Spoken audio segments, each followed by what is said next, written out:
G.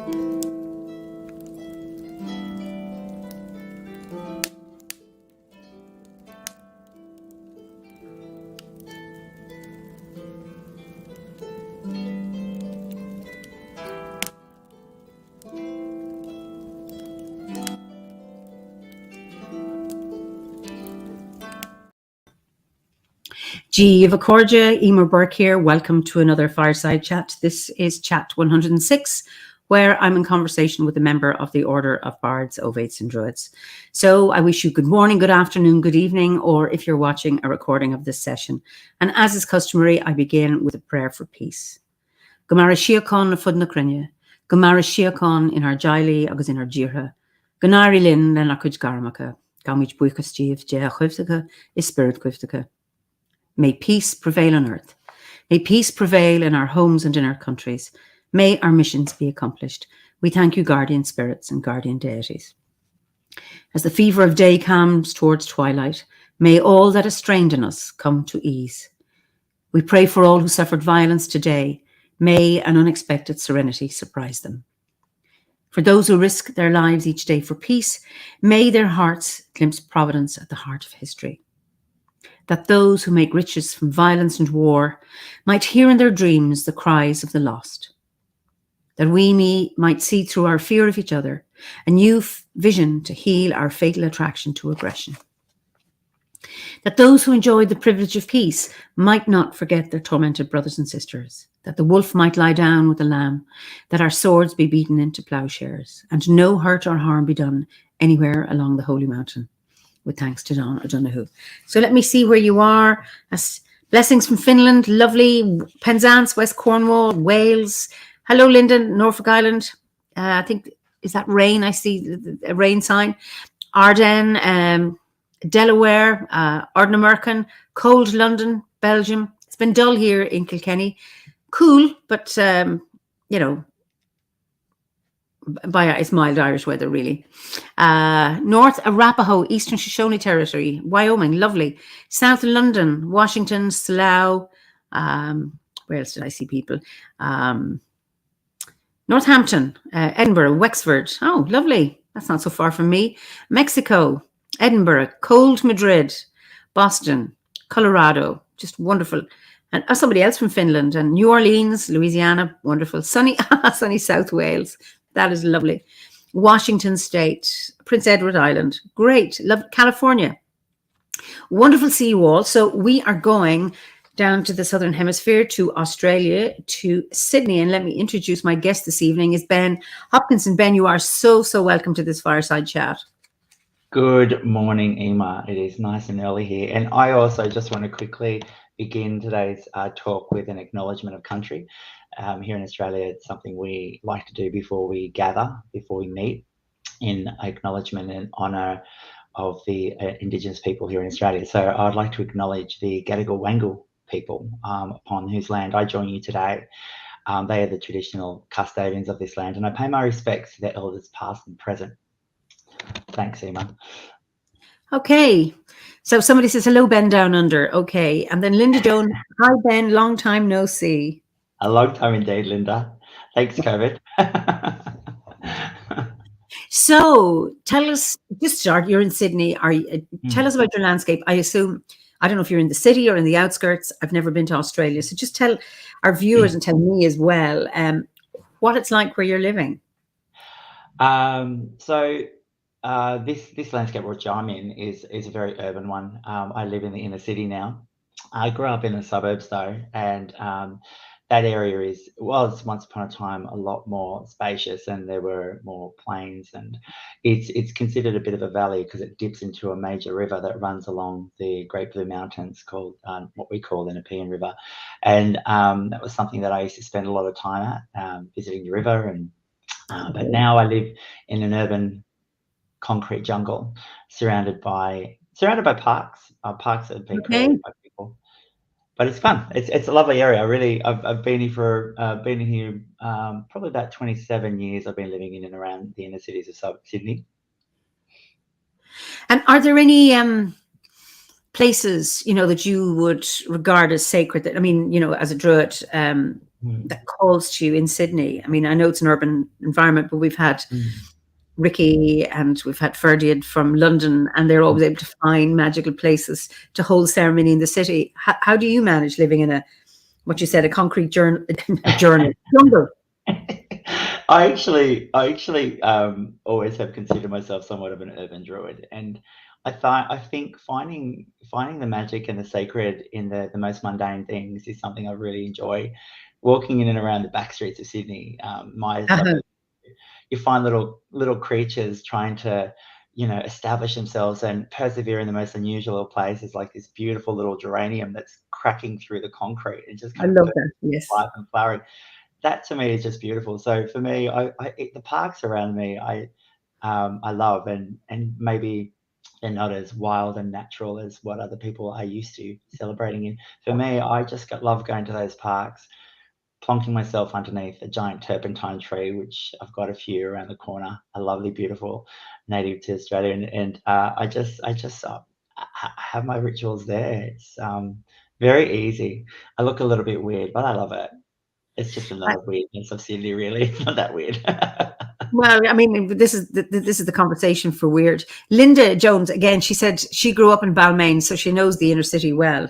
Yes, you do. Yeah, that's right. So Balmain, again, it's skirted by water, but it's still part of the inner parts of Sydney. Whereas I am further south of the city, but still in inner suburbs. And to my nearest waterway is actually the Cooks River, and that particular river is, yeah, it's quite heavily polluted, but it's still something I visit and connect with, because I've always really valued living really close in proximity to water. Only 10 minutes from the beach, really, when you jump in the car, so surrounded by it. 10 minutes from the beach. I'm an hour and a half. Okay. It's really interesting, about finding, like you're talking about finding geraniums, you're peeking out. I love in cities when you see the buddleia trees. I don't know if buddleia grows in Australia, but it's that conical purple flower arrangement that's called the butterfly tree. And they come out in cracks and little, barren places between buildings. And I'm always... it just gives me that lift. But I'm always fascinated about wildlife, like foxes, for example. Urban foxes in Ireland thrive. Yeah. And I see, when I used to live in Dublin, I saw more foxes in Dublin. And when I drive around Dublin at night, I see them. I don't see them here. Yeah. They're there, and it's very, very rich. It's always fascinated me how animals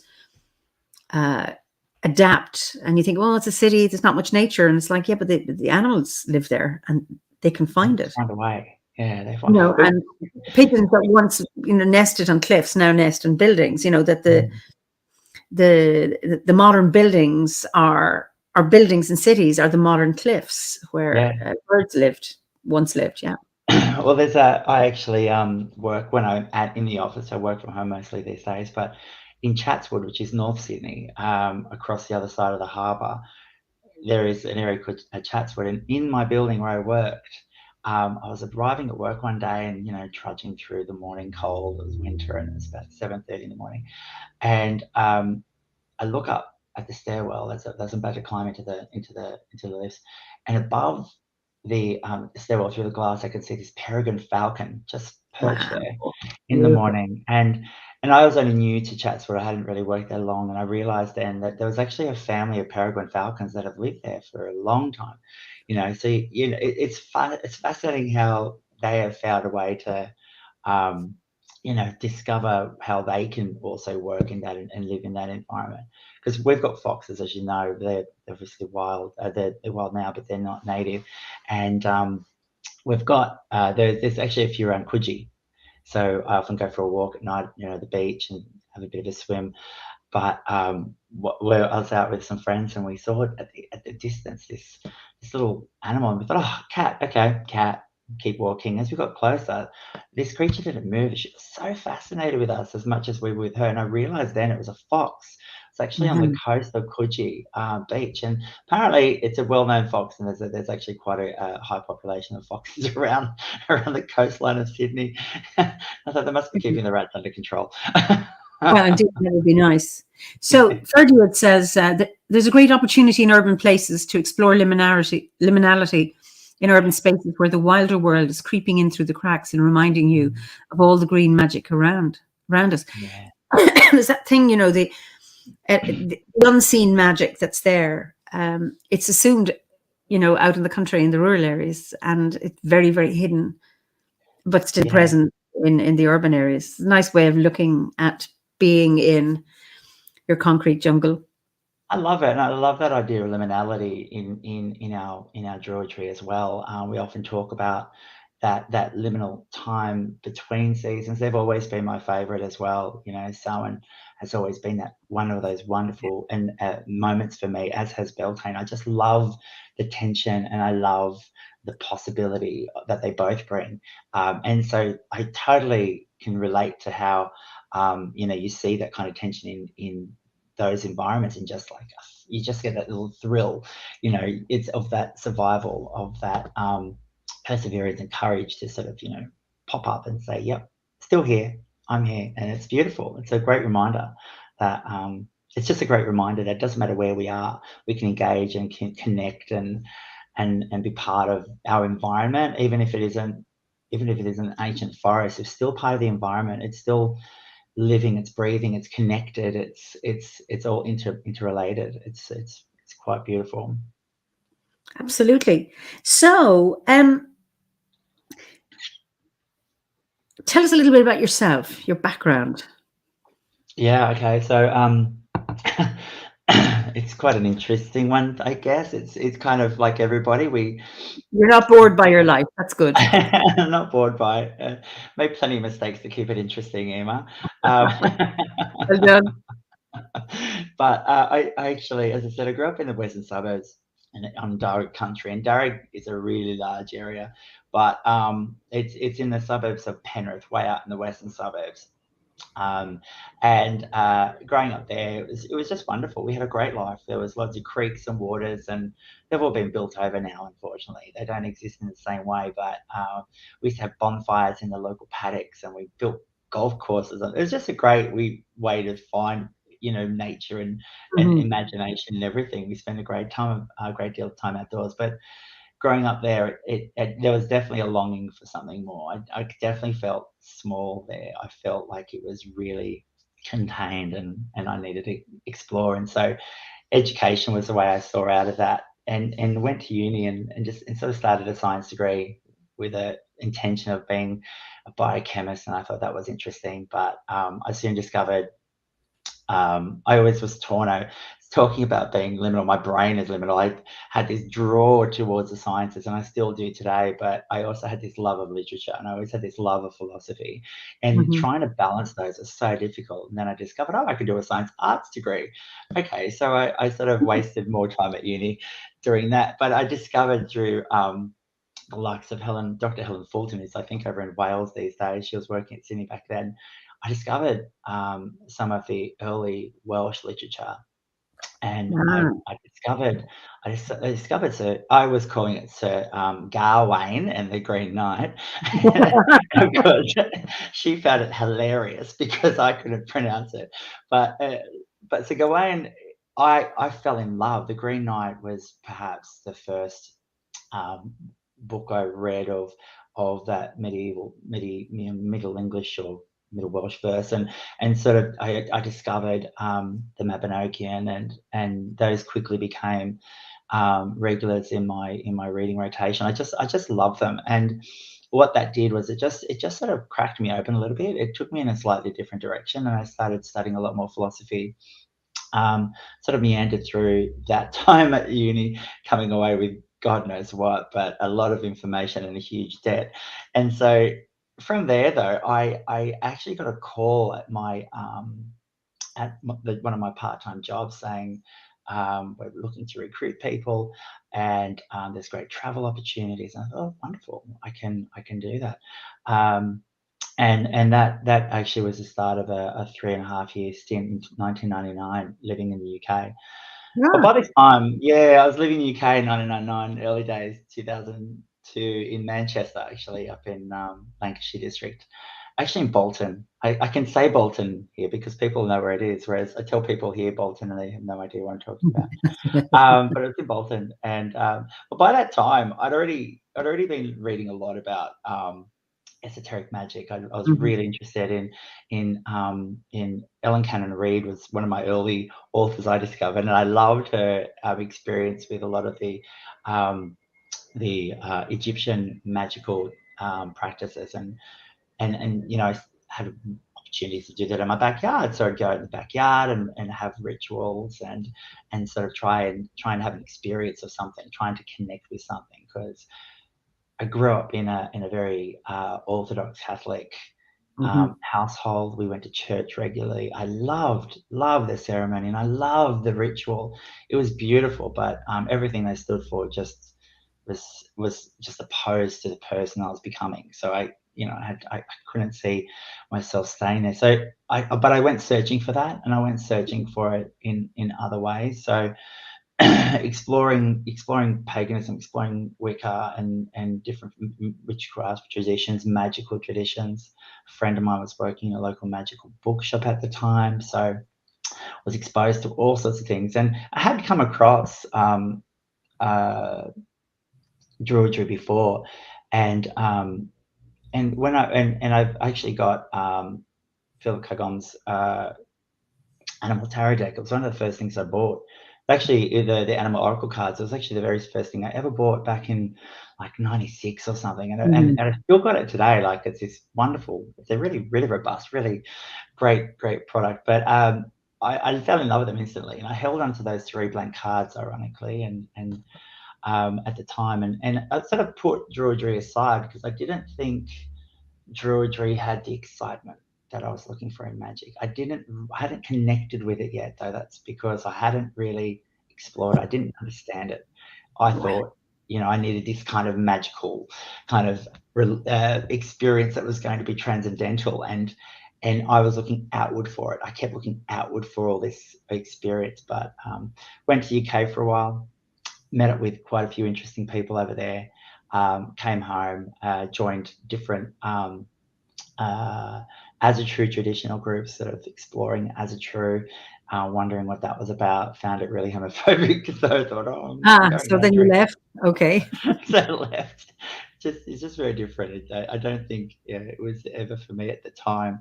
I was really attracted to the traditions, but not the practice.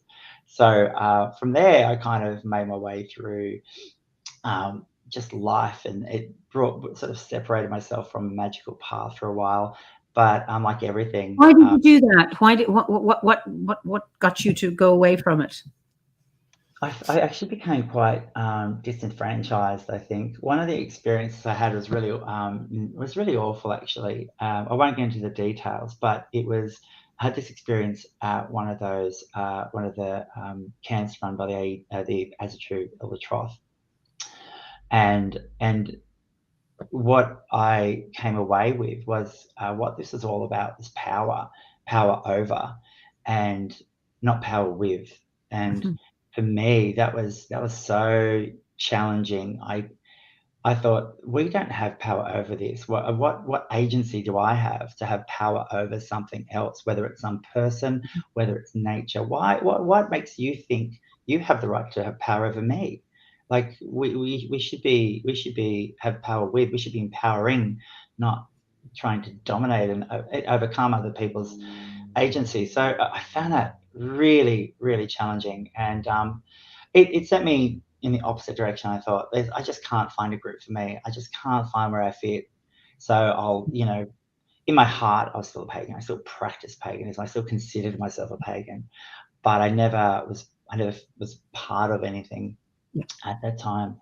And that was why I just couldn't find where I fitted. It's kind of how it kind of eventuated. And then understanding, that kind of complexity of relationships in groups, that's always going to be there. You reflect upon that and think, well, what did I do? What could I have done differently? Was I my own agent then at the time? And I wasn't. I didn't feel like I could be. advocating for what I thought was appropriate behaviour, what I thought was the right thing to do. Mhm. So I then took on this really busy job where I was flying around the world. I was really lucky with my jobs, actually. I've been blessed. I really have. So every time I'd travel, I'd just add another week on the back of it, and just Oh, lovely. stay in Turkey or experience something in Spain. And every time I did that, it wasn't just so that I could sit on the beach, because I can do that in Australia, and Yeah, we've yeah. got some of the best ones in the world. But I think that for me, it was diving into the catacombs and really having this deep experience of what their culture was like, and what actually made this place so permanent. And it's such a fascinating time to sort of work and be really busy, but it took me away from that magical practice. It wasn't until I've, kind of returning to England a few times and reconnecting with a lot of those magical sites which I'd already spent a lot of time visiting. When I was living in the UK, I used to borrow I had a really great relationship with the managing director, and he used to lend me his car. What was So your favourite site in England, in Britain? I used to drive from Bolton in a day down to Stonehenge to Ah, visit, okay. because I just wanted to go down there. Or I'd go down to Avebury, or I'd break in and sit on Silbury Hill. Not that it's hard to break in there, but you just kind of go in there, and and the Long Barrow. Those are Mhm. my favourite spots. I felt really connected with Long Barrow. There was something really magical about Beautiful. the place. I love it. It really is. I can't explain it, but that and Silbury Hill, I just have such a deep connection to. Um, it's really fascinating. So yeah, and after that, I was at in 2015. I was at a Beltane festival here in Sydney, and I met this amazing human, Julie Brett, and she's a popular Australian author, and a long-time Druid spiritual person, and together we were crowned the Beltane King and Queen, or the Queen and Queen. But we had a ball, and in order Who was the most important queen? well, I don't know if I need to answer that.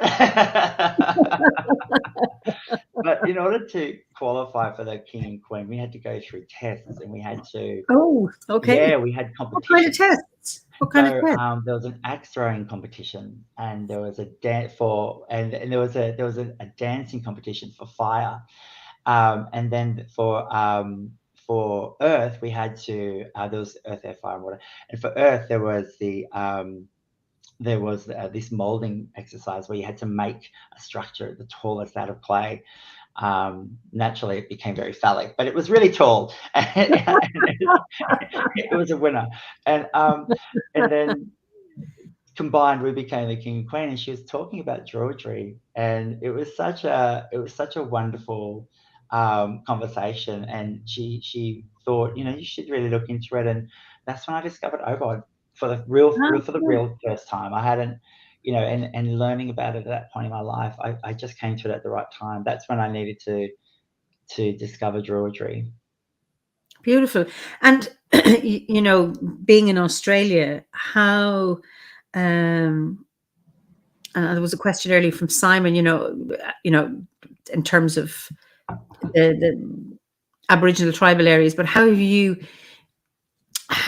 woven, the Druidry that we have is, European based or Euro-centered. How have you managed to adapt that to your own landscape in Australia and Yeah, with um, Indigenous land spirits, etc.? You called to country at the beginning. How do you marry the two, or can you marry the two, or have you been able to, or how have you navigated or negotiated that? yeah, it's interesting, and I think that one thing I've always done is I've loved to rewrite. I love to write. I love to write ritual, and I really love to write my own. And so, as part of Druidry, when I first started the Bardic course years ago, I actually started rewriting all the rituals out so that I could help remember them and commit them to memory. Because one Mm, thing I love to do is move away from the pieces of paper. When yeah. you're on your own, you can make as many mistakes as you like, and you're not worried about what other people are thinking. So it's great.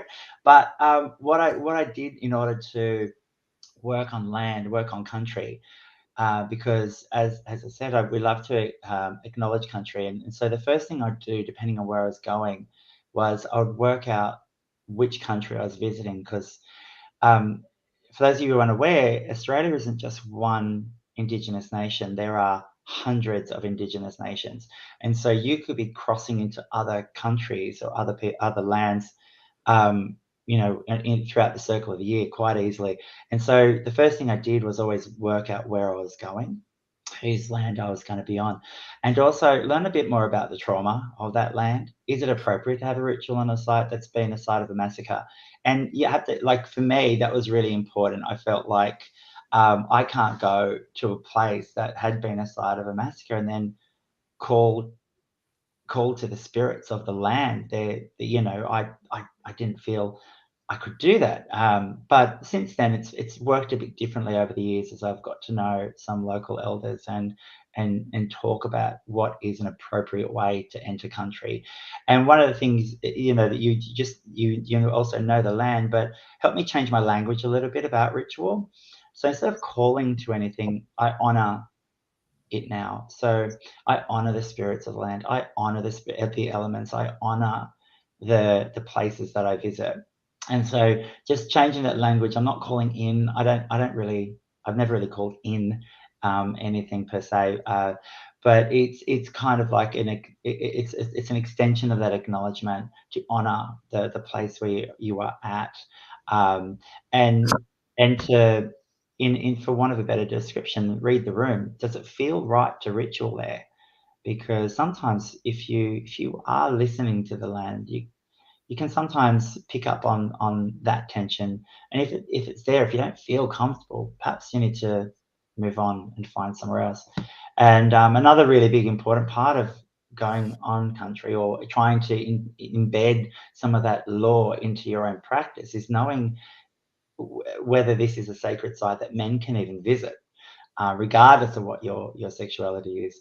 It's just a sacred site for women. This is where women's business will play. So, just again, it may not happen there anymore, but it's acknowledging the traditional custodians' practices before colonialism, for colonization. So that's those are some of the practices that I've embedded in my own to try and address that. And this one, just a question before you, just to interrupt you there. You opened your sharing with an acknowledgement of the Indigenous land keepers. Do you connect your Druidry practices with the dream time? Do you have any personal with the Indigenous concept of dream time? Thanks. So any connection, I actually don't have a personal experience with Indigenous knowledge in that way, or the dream time. In order for me to do that, though, I could possibly do that, but I couldn't simply do it because I wanted to. It would be expected that I would be educated by the knowledge holders of that information before I practice it, and they would then give me permission or not to share that or practice that personally. So that would be another way that I would look at trying to respect the traditional custodians of the land and their practices. But the dream time, I acknowledge it as well. It's I honor it, I guess. So I don't weave it into my practice, but the serpent is such a powerful creature of this land. And although I don't have a direct connection with the dreaming and the creation myths around the rainbow serpent, I acknowledge that that is a major part of the creative history of this country, for sure. Okay. So, I mean, I know it cut across you. So in terms of the Wheel of the Year, how do you...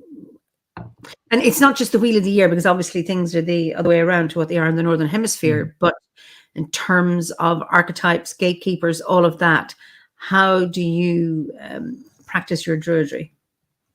Yeah, so great question. The way I actually, during my bardic years, I actually walked a physical wheel throughout my landscape. So centering myself in my home here in Sydenham, in inner Sydney, I started in the north of where I am, and I went to this place called to Cat Eye, and it's this very dry brush area of Sydney. It's very, very dry. There is some water nearby. I always love to keep water nearby, but it's hard Mhm. not to in Sydney. We're surrounded by rivers. And so heading north, I had a midsummer ritual, and the sound and the droning of the cicadas was so heavy and intoxicating. It was almost trance inducing. And so Mhm. I was with my local sea group, and we were which was the Song of the Eastern Sea, and we always just invite anybody who wants to come, and we were traveling through this forest, and we were slowly losing ourselves in it, and we had our ritual in the forest, and one of the what I was allowing was the emergence of what were the symbols of that time that were sort of coming to be important to the ritual that we were having. And it was clear that the cicada was the cicada was the king. The cicada was the summer king. He was on high, and it was that droning of those cicadas that was just deafening. We brought that with us, and so what I continued to do was move around the wheel in Australia, in my immediate area of the Sydney Basin, and with that had this deeper experience. There's this one fun ritual we did once where it was autumn equinox, and we went to this place which was this old crater. It's filled with water. It's beautiful, really, really deep. So in the middle, it's quite cold. And we had the ritual on one bank, and then as part of the ritual, being a liminal kind of transitional ritual, time of the year, we all had these inflatables, and then we crossed on these inflatables to the other side of the river, where we had this underworld-like experience where we were being inducted into the second half of the year, to the darker half of the year. But it was just this ritual that involved all of these giant inflatable Pegasus and unicorns, and we were just paddling across in our cozies across the water. It was fun and playful, but we also sort of throughout that process kind of acknowledging what was local. But for me, what I took away from that was I built up those kinds of animal symbols that were really relevant and resonant with me. And so creatures like the magpie, the serpent, the turtle, and also the wombat. So Okay. yeah, they're the creatures that kind of are quite strong symbols that I hold on to in my And these wheel. are these are ones that you hold on personally. They are And what first. about other OBOB members in Australia? They have different ones, I imagine, or some of the They same. do. They do. For example, traditionally, when we have OBOD gatherings here in Australia, there's the Kookaburra in the east, for example, which is again like completely appropriate, because in Australia the Kookaburras sing to the sun. They sing the sun up, a bit like the Currawongo or the magpies for me, because they're also pied creatures. They sing with the dawn. They're these beautiful liminal creatures. So naturally, I'm like, I love them. But yeah, so there are differences, and I think one thing that I certainly take away from my Georgery is that there is just so much diversity, because certainly the way OBO is written and the way the courses are structured, they're not instruction manuals, they're guides. Yeah. They're there to be signposts along the way of your journey, and you take what you need, and you leave the rest. And I think one of my favorite quotes from all the quotes was very early on in the Bardi course, and it was a simple one. I can't remember. I went looking for it actually so I could quote it properly, but it's basically hold on tightly and let go lightly. Yeah, yeah. And I love that. It's so simple and beautiful, but so Yeah. poetic and true. Like while it's there with you, live in that moment, hold on to it, experience it, have a relationship with it, be in right relationship with it, and then if it doesn't serve you anymore, let it go. It's okay. Mhm. You don't have to feel guilt. You don't have to feel sorrow, or maybe a bit of sorrow. It might hurt, but let it Yeah, go. yeah. I love it. I love that. Yeah, it also reminds me of a quote H.F. Phillips, the Druids hold their beliefs lightly, and that's that again. Um, hold on, but let go, but Yeah, and whatever it is, you hold it lightly. I think it keeps us away from fundamentalism. it does. It does, and I feel like fundamentalism and stagnation and dogma. Yeah. All those things that have proven problematic in our cultures for so long because of what that represents and who ends up being in control of all of that. But Yeah. yeah, so that was kind of that's pretty much how I walked the wheel. I did a lot of work with my wheel during that time, figuring out which trees also held symbolic, a lot of symbolism in those times of the year too. We're sort of moving now towards the latter part of the year, so the summer's over, and we're moving away from that. And so with that brings a great deal of change too. So yeah, for me, that meant that we kind of move away from those hot, summery, dangerous times, to sort of moving into more of a season when things are softening, things are growing again. Because one thing that's different about Australia is that our trees are very opportunistic, and our wild spaces can flower at any time of the year Yeah. because there's water, there's sun. Right, let's go.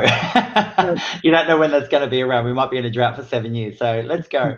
And so that's another reason why, although I have my symbols, they may not be the strong symbols at the time. So although for me the paper bark, tree of healing, consolidation, and comfort, that's kind of something I associate the time of the year that we're moving into. It's kind of like you've gone through the hot season, you might have been burnt a little bit, but now it's time to heal and consolidate and get ready for winter. But it doesn't mean to say that it's the only thing flowering right now, or that's really prominent or seasonal. It could be anything. So right now you're heading into autumn, yes? Or are you in autumn? You're in autumn now. Yeah, heading into autumn. And what's that like? Well, for us, it's like for Australia, it's still gonna be quite hot. And for me, because of that heat, it's kind of like, well, what does that mean for us in practice? Well, it can mean that like I said, we still have rituals in water, because we can. Water is a major part of every ritual I have anyway. You actually go into the water and you're encircling the water.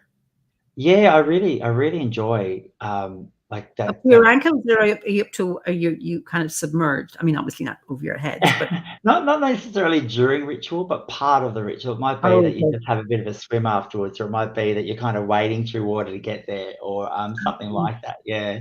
So it's kind of like, what does that mean in terms of ritualing? Kind of, well, it may not necessarily be intrinsic to the ritual. Sometimes it is. Like a couple of years ago when we did that ritual, it was. But all my rituals have to be near water, to be honest. okay. And B, if I can get in it, I will. Even in winter, up in the mountains, a lot of my hikes, even in winter, if I'm in the Blue Mountains, I'll just jump in some of the water as well. It's August.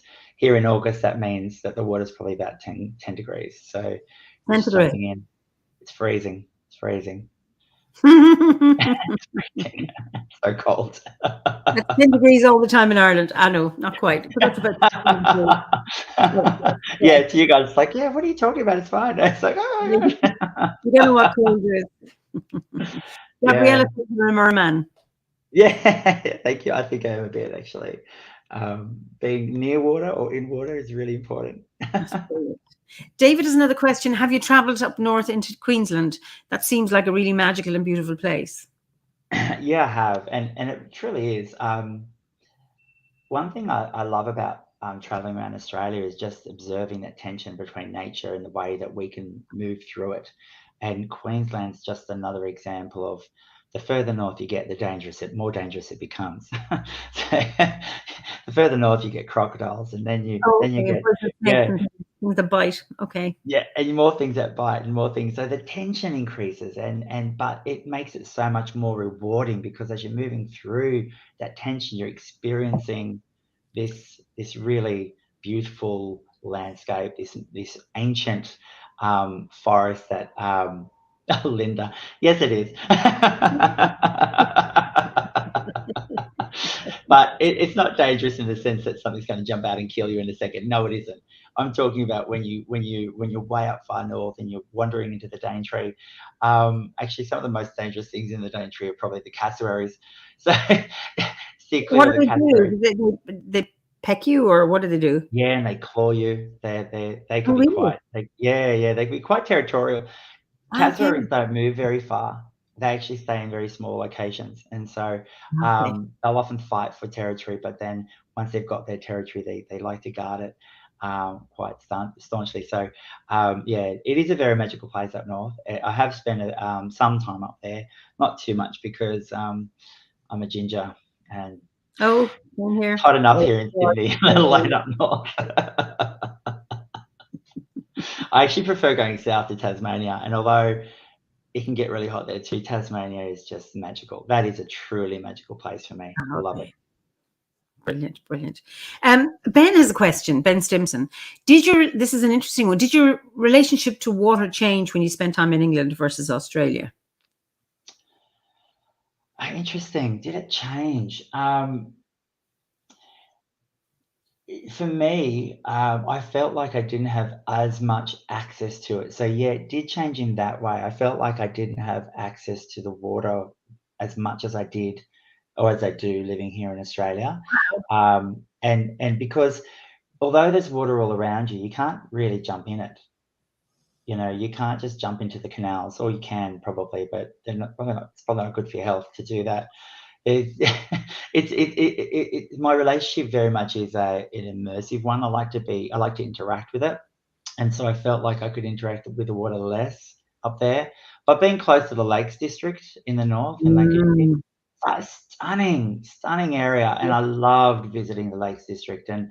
And back then you could still have power boats on the water, so we would actually go skiing on the Okay. waterways too. Yeah, with some of the friends I made over there. So really had like a wonderful immersive experience once I was sort of away from the cities. But I didn't really. I found that yeah, it was really hard to connect with water unless I went to those isolated magical places. At which time it was just stunning. You know, that's why I felt most home. It was really incredible. Wow. Wow. Mm. Um, I when we were chatting the other day, there was something about edges, and I've written it down, and I Oh know yeah, really important about it, and I can't remember. So can you yeah. Look, I yeah, feel without cutting yourself. edges are really important. I feel throughout my Bardic and Ovate work, I discovered a lot of edges.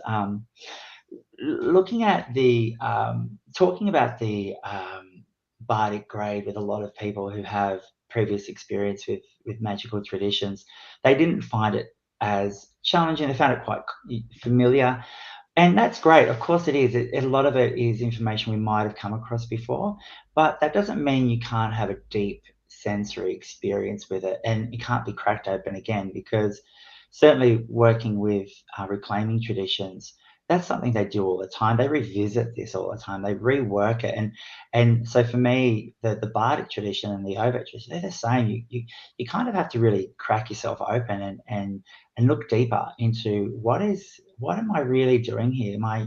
Am I just going through, right? Okay, I'm going to connect with Earth now, and I'm going to do this, and I'm going to have that ritual, and then I can move on to water. Or am I asking myself, what part of me is Earth? What part of this grounding am I missing? What am I connected to here?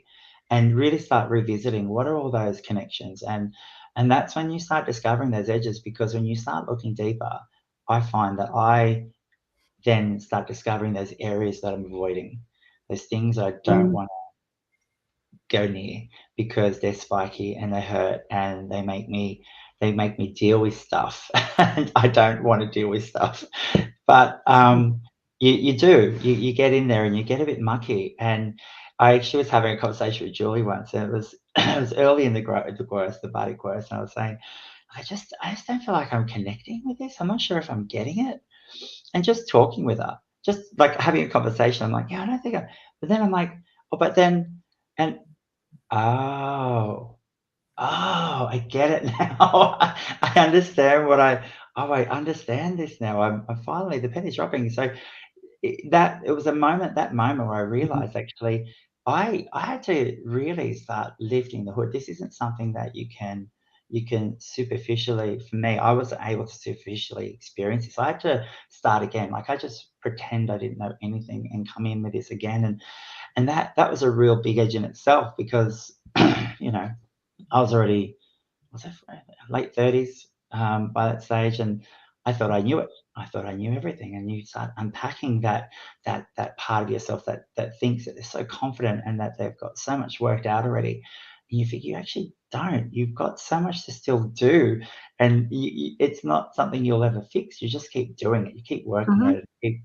Keep finding those edges to grow and build those relationships because what what what it really exposed was how I was not in the right relationship with myself. Okay. I yeah, I wasn't in the right relationship with myself because I needed to understand those limitations, and I was ignoring them. I wasn't listening to them, and by doing that, I was actually able to connect deeper with the work, but also connect deeper with the earth, and that relationship I was trying to build again with my natural world. And that's what edges are for me. They're those moments where we don't want to go somewhere. We want to stay shallow.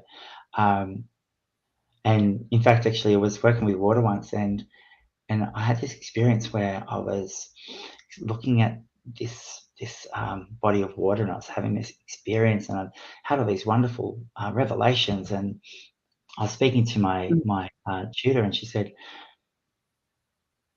"Okay, but what about this, that, and this? Should you maybe consider looking deeper? You're looking at you're telling me that you can see the reflection of the sun, but don't look at the reflection of the sun. Look at the sun in the water."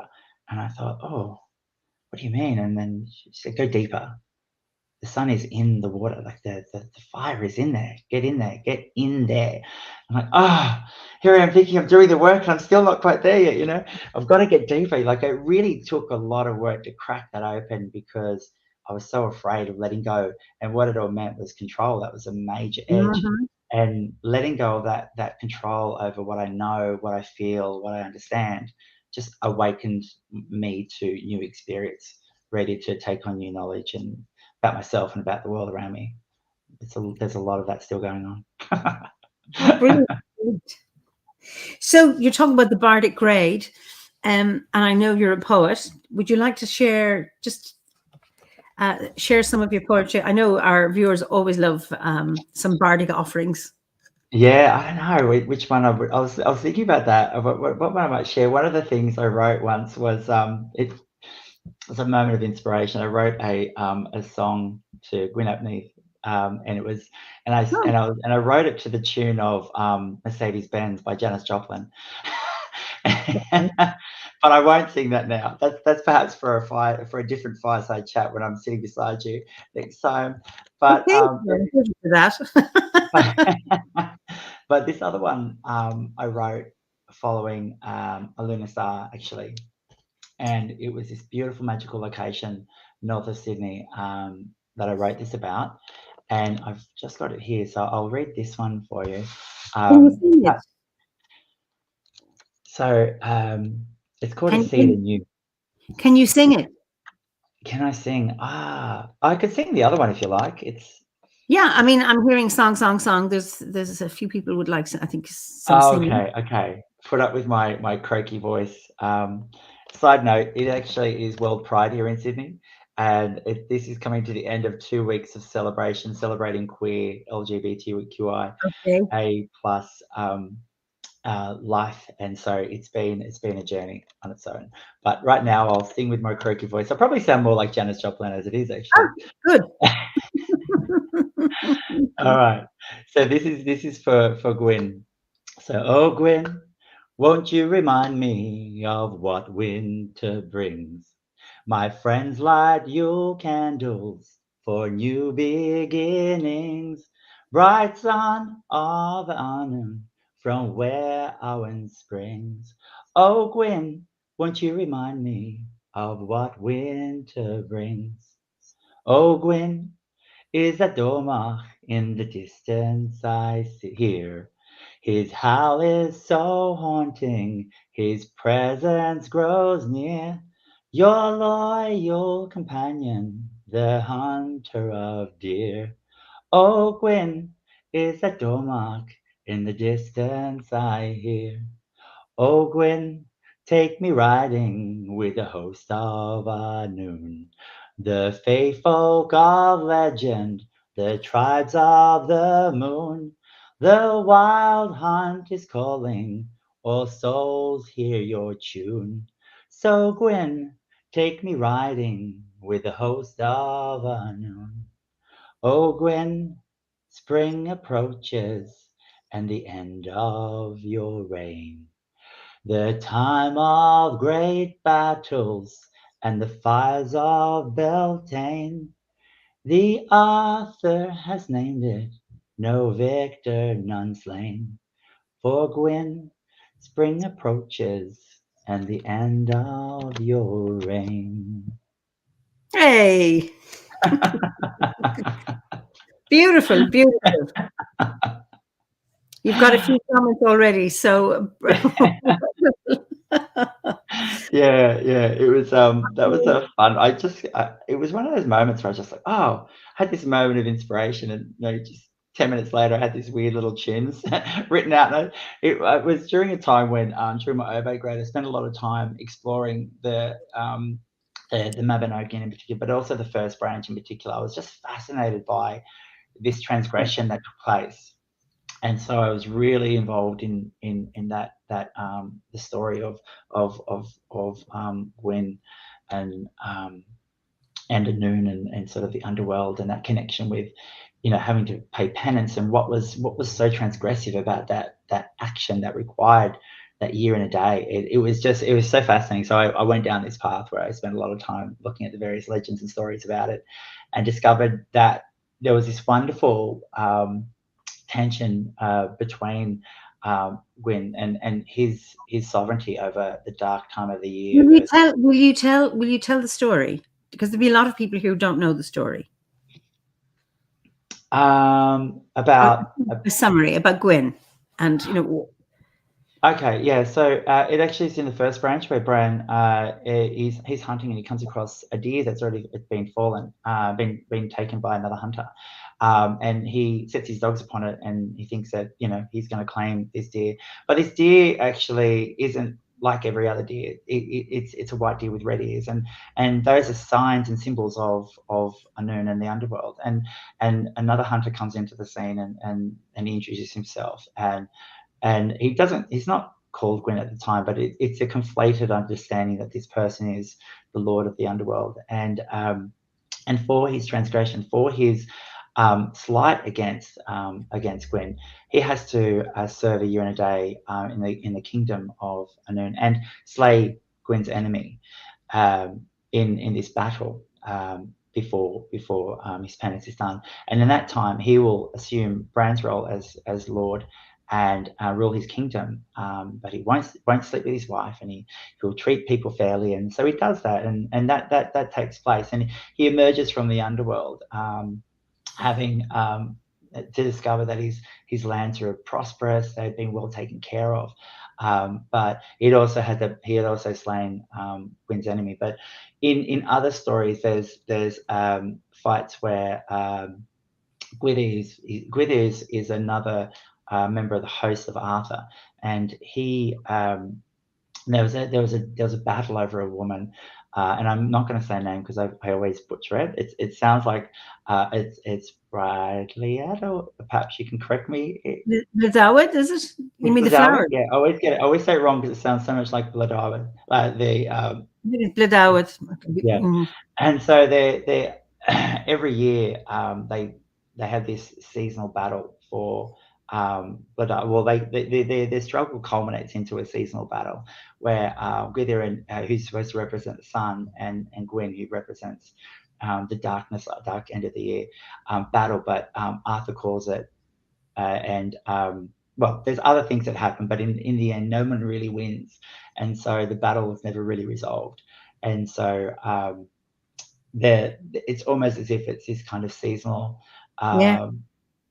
description of what's occurring in nature, and so it's almost like the transference of that mantle of sovereignty, and it's overseen by the sovereign of the land itself, who's sort of represented by Rodlier, and so that's kind of what those are some of the key components of those elements of Gwyn that I really was fascinated about, and which led me to sort of write that as well. It's beautiful, beautiful. So what's your other poem?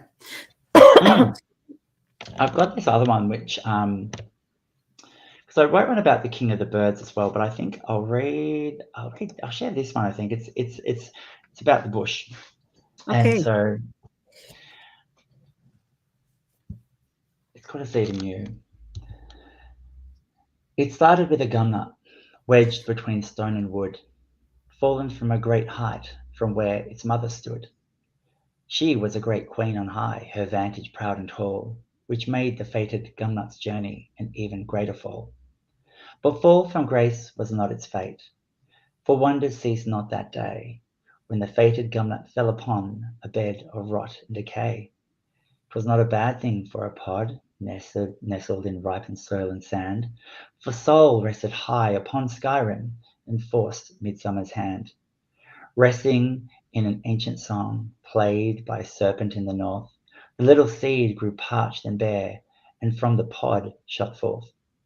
The little kernel too small to peck, no black hen did find he, and so he lay in soul's fiery gaze, a certain fatality.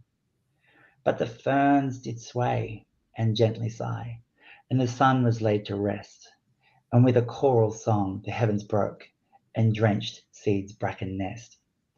From within the rock, with force renewed, a wind disturbed the air, not made by Peralda's harps the gust, but called forth by Nyx's hair. For atop a rocky crown above fell a stormy main to drink, and with the force of nature's cure, the grain did slowly sink. Into the womb of soil and sand a wondrous thing took place. From seed sprang root, branch, and leaf to emerge in twisted grace. The tale grows long and hard fought one, many a battle with earth, wind, and fire. But the grace of soul and nature's gift, determination bore a seed's desire. To life tree clings like a rocky ledge, against adversity and circumstance, to climb higher still on the back of stone, and cast tree's lot to chance. But unto the summit did a tree ascend, under a dragon's watch, tree grew, and by the good grace of season's fate, a seed found life anew. Oh, beautiful, beautiful. Thank you. I wrote this about this tree that at this beautiful place where we had this ritual. So it's in the Kringo National Park north of Sydney, and there was this little waterway, and there's goannas everywhere. It's amazing. And this little waterway, we had a ritual on the rocks, and overlooking it was quite high, and it dropped off into a waterfall, into a great big pool. And there was this great big tree stuck to the sides of the cliff. And looking down, you could see that there was this amazing tree. It had somehow, against adversity, managed to embed itself in the rock and then grow up the side of the rock, up the side of the cliff, hanging as this giant gum, this beautiful gum. And it persevered. It hadn't really cracked and fallen yet. Maybe one day it will, but certainly hasn't done it yet. It was just really remarkable spot, actually. That little grove is stunning. It's really beautiful. I'd love to visit. I haven't been for ages, so must get back there soon. Oh, beautiful, beautiful. Absolutely wonderful. David says, absolutely beautiful weaving together of so many strands of thought and imagery. Thank you. Beautiful. Yeah, I did. I do write a lot, but it's sporadic, and it comes in the most strangest of times. I might have done some work recently where I've done a bit of ritual, or I've opened myself up a little bit to the Owen, and I'd be just walking to the train station, and I'd be one of those annoying people who suddenly take out their phone and start writing. It looks like I'm texting, but I'm not. I'm actually writing in the notes of my phone. I'm like, oh gosh, this idea is coming to me. And I start writing a poem. And so by the time I get to work, 50 minutes later, I've actually written something, and I'm like, where did that come from? I don't know where that came from. But that's often how it takes you. If I sit down to try and write, I usually can't. I have to find inspiration somewhere else. and then I can bring it back and write about it. But it doesn't always work that way for me. Yeah, Gabriella says it's when it comes when it wants. That's It beautiful. does. Certainly does. Beautiful. Do you have a daily practice? I do. So it just involves walking though. It's kind of like that quiet observation of just immersing yourself in your environment, taking notice of what's around you. And for me as an urban druid, that does involve people, it involves buildings, it involves Mhm. trees and nature. And like I was describing earlier, I love discovering new parts about my environment all the time. Across the road, actually, I live across from a beautiful park, but it once was housing, and they were demolished when they built the third runway in Sydney for the airport. Okay. But what they did was they kept the rubble underneath the earth, and they built this beautiful grassland on top of it, kids park, and they planted all these beautiful native trees. And what's grown out of that rubble and out of that destruction is this really beautiful living creature. Uh-huh. And in this park we get all sorts of manner of birds, and they're seasonal too. So at the moment we've got huge amount of lorikeets, and they're making all sorts of noise, and I love Mhm. it. When they're around, it's like being in, like, I can't describe it. You need to look up on YouTube what a flock of lorikeets sounds like. They Wow. are noisy. They are just chaotic, and it's just so typical of the season. And then there are other times when across the road you just still have this big, beautiful sulfur crested cockatoos, or these really, really aggressive pied butcher birds. But it's one of those things that we talked about earlier about the tension in nature. This is just another one of those tension moments for me, where I see that adversity that would otherwise cripple their environment or take away those natural spaces for creatures to exist. But they find a way in, and they find a way to make it their own, the same way we as humans do in those environments. We find a way Yeah. to make it their own. And that's part of my personal practice. Like, what is it that how can I find ways to make this my own, so I don't feel alien to it? That I actually feel part of it, that I'm like a custodian of it. I need to look after it. Doesn't matter if it's 50 years old. It's still living. I'm still breathing, and I'm connected to it. And it's what's here now. And so it comes back to that another quote actually that springs to mind when I think about that. It's actually in one of the Gurus as well, and it's about not trying to walk in the footsteps of your ancestors, but walk in the direction that they were going. So don't seek out to do exactly what they did. Seek out why they did it and do that. And for me, that's actually what really resonates deeply with me every time I do that. It's I can't recreate that. I don't even Mhm. know really what they did. None of us really do. But what I do know is my connection to the natural world is fraught with tension. It is fraught with complexities of urbanization, and it's part of my nature. It's part of my natural world, and that daily practice is about immersing and connecting with it, whatever that looks like at the time. It's beautiful. That is so simple and yet very profound. Yeah, it can be. It can be. Helps when you've got a lovely coffee in your hand as well. Well, coffee comes from a plant. Tell me, you Exactly. mentioned the butcher birds. Why are they called butcher birds? They're fascinating creatures. I love them, but I make sure I've always got a hat so my bald head doesn't get pecked. Oh,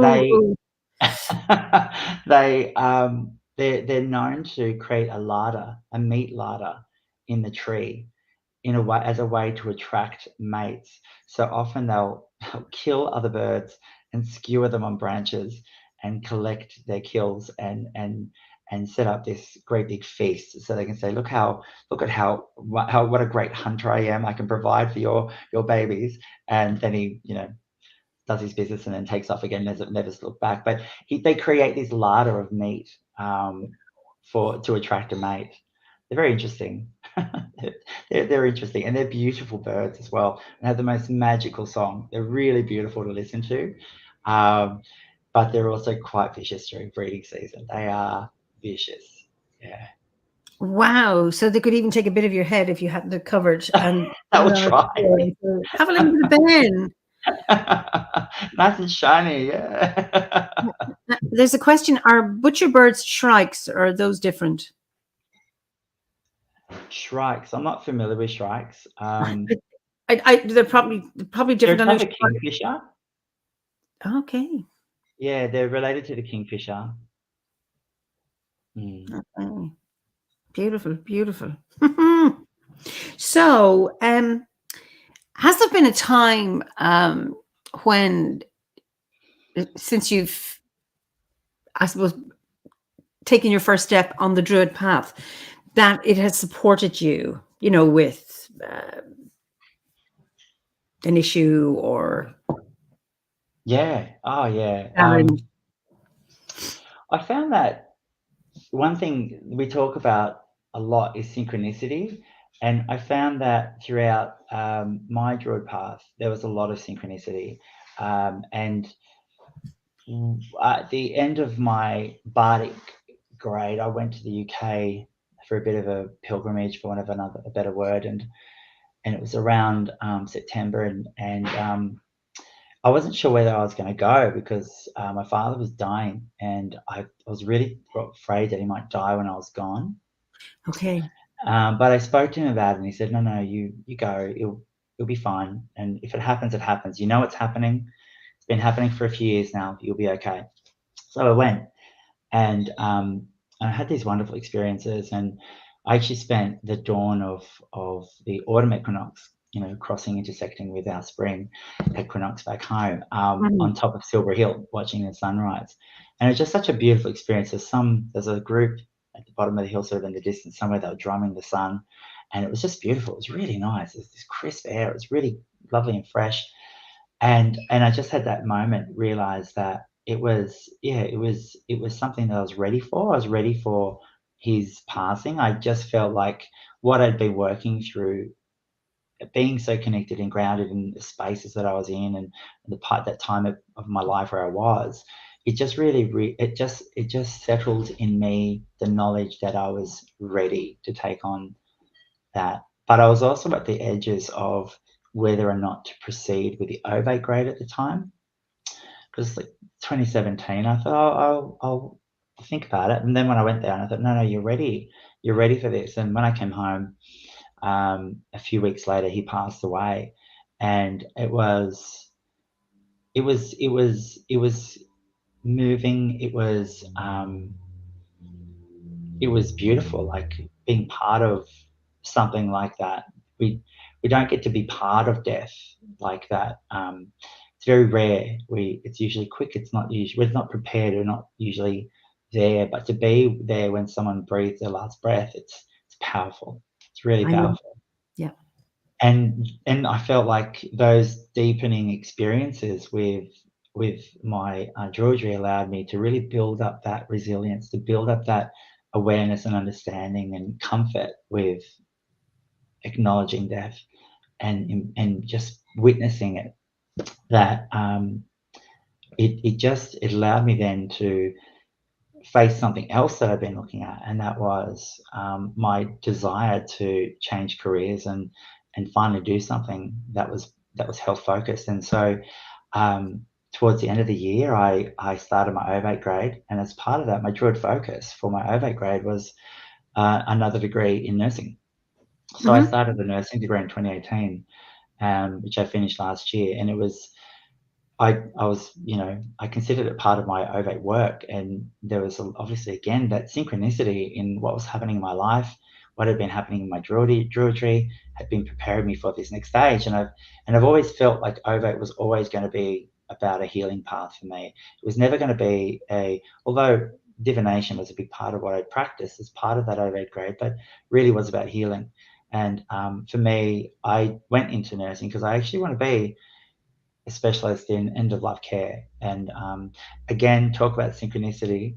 I took a job working for New South Wales Health, and what I was doing was introducing end of life care systems into hospitals across the whole state to manage Wow. resuscitation planning, to manage end of life, end of day care. So it was a study, it was in my druidry, and it was now in my work. It had become my whole life was end of life. and it was it was exactly where I needed to be. It was where I knew I wanted to be. I just wonder, I used to be a nurse, and had I stayed in nursing, I would have gone into palliative care.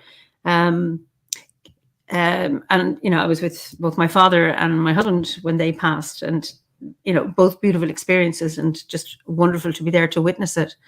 And Gabriella has a question. How do you know you're ready for the passing? And I assume, Gabriella, you're talking about the person themselves. How do they know they're ready to pass? I don't know whether anybody truly is. Speaking about my experience, I know that my dad fought it. He wanted to fight it for as long as he could, because there's a lot of life events that he wanted to be around. Was he ever ready for it? I don't think so. Did he accept it in the end? He did, but I can't say what made him ready. What I did, one of the other things that I noticed about this is, and that I mourn, is the fact that he didn't die at home. And what I really wanted, what I thought was the most beautiful thing about death, is dying surrounded by family in the comfort of somewhere like your home.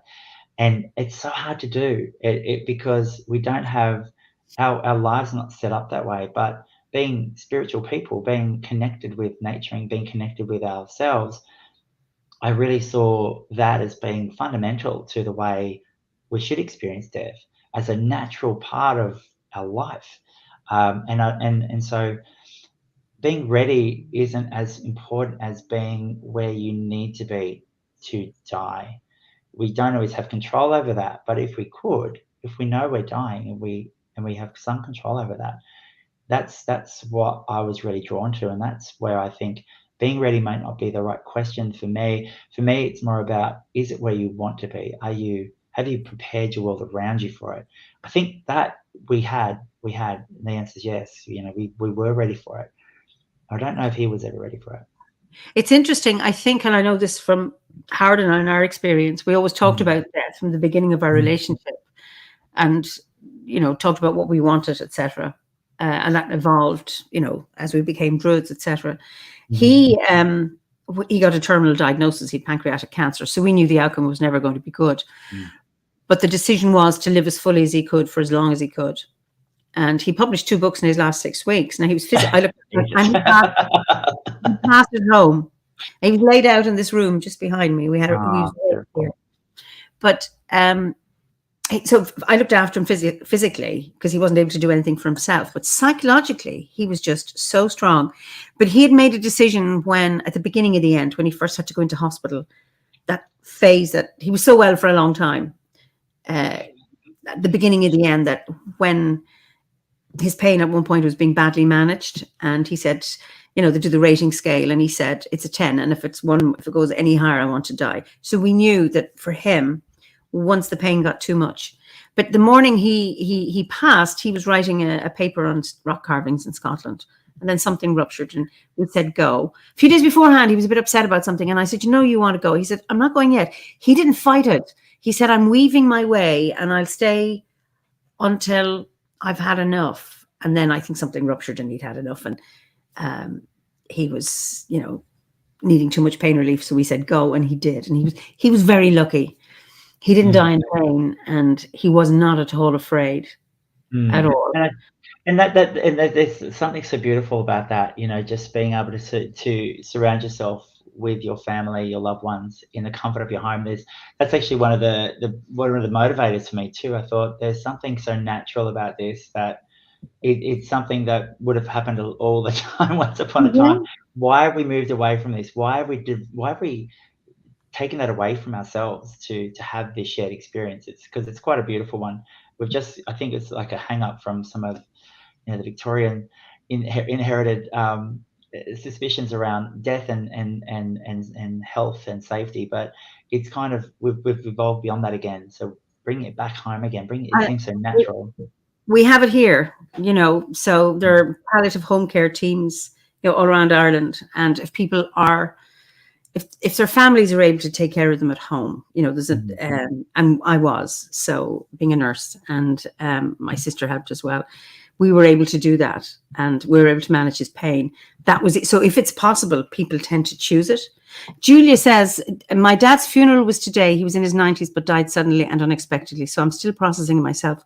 But on the whole, Druidry is being a great support for me. Julia, I'm so sorry. Beautiful. And, even though he was in his 90s, the unexpected is always a shock. And I assume he was well.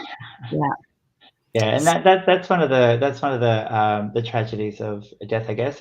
We're not always prepared for it, and that's really hard to deal with, Julie. I'm sorry to hear about your loss, but it's one of those things that the things that comfort me is when we do have those moments with them together towards the end of their life, and to being able to share that. I know one of the things that my niece actually shared with my dad before he passed was that she was pregnant and she hadn't told anybody else yet. He was the only one he knew.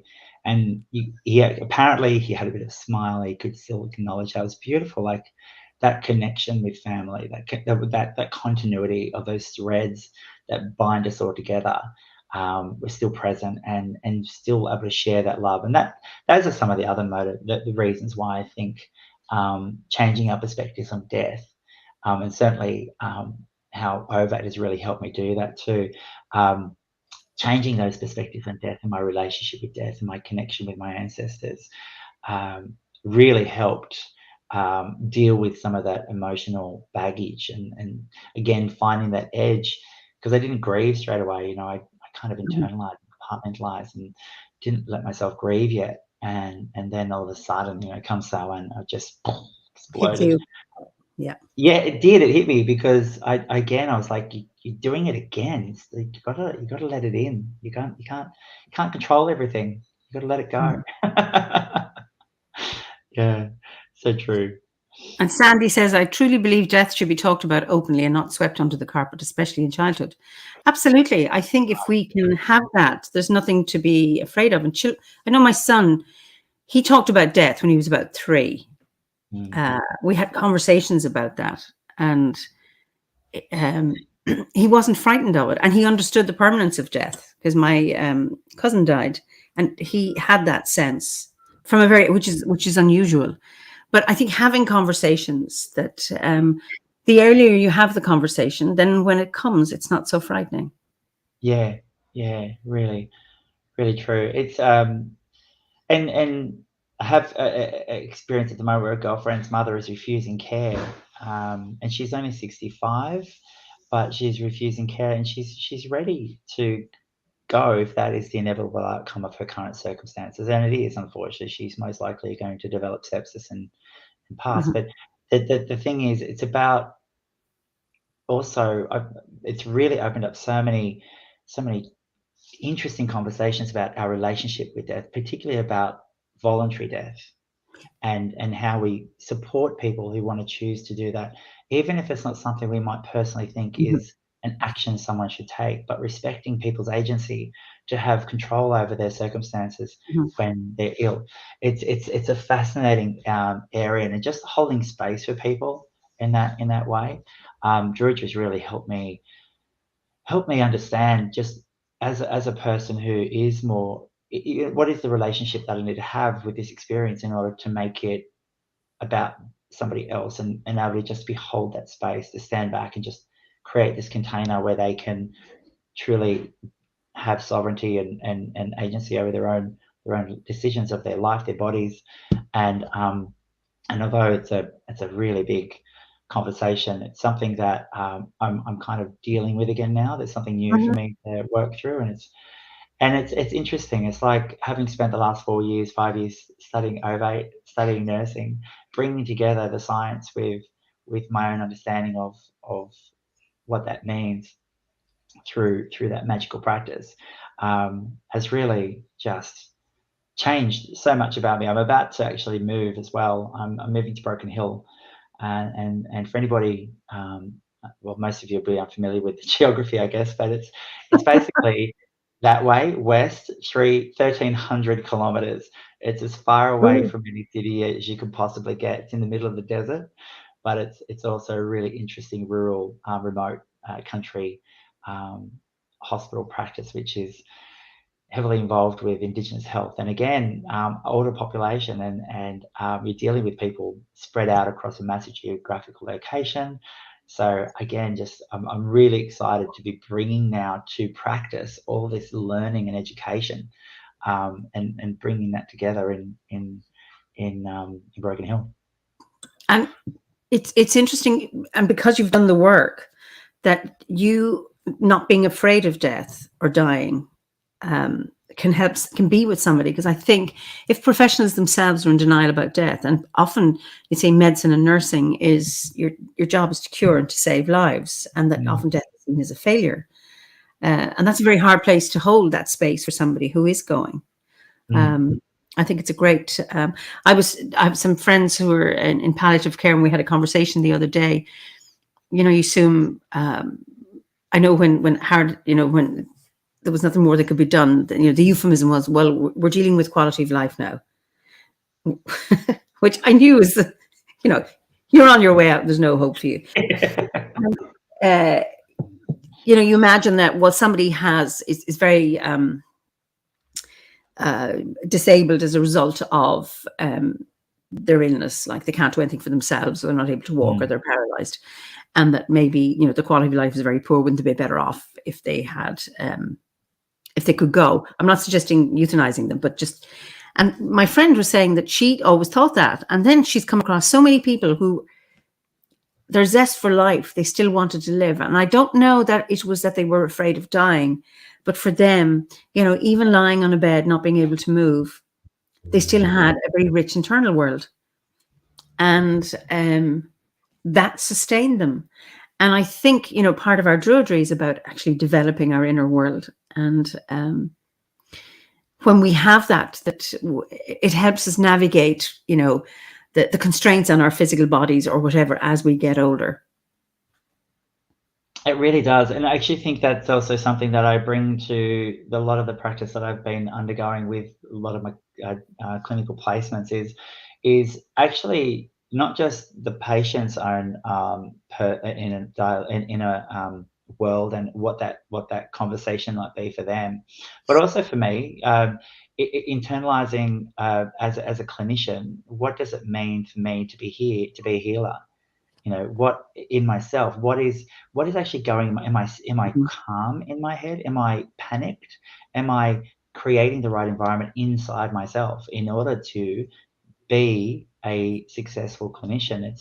And again, those practices that we learn about just sitting with ourselves, about using the inner grove to really calm ourselves down.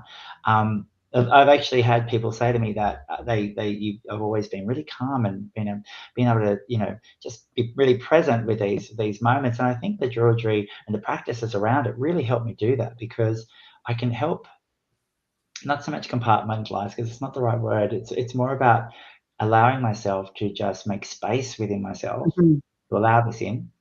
Yeah. Not internalize it, but just allow it in, so I can understand it and then act upon it. Another something that you do that you kind of realize you're doing throughout the bardic grade, you're sort of making space within yourself. You're unpacking things. You're sort of creating more room for the things you want to put back in there that are going to enrich your life.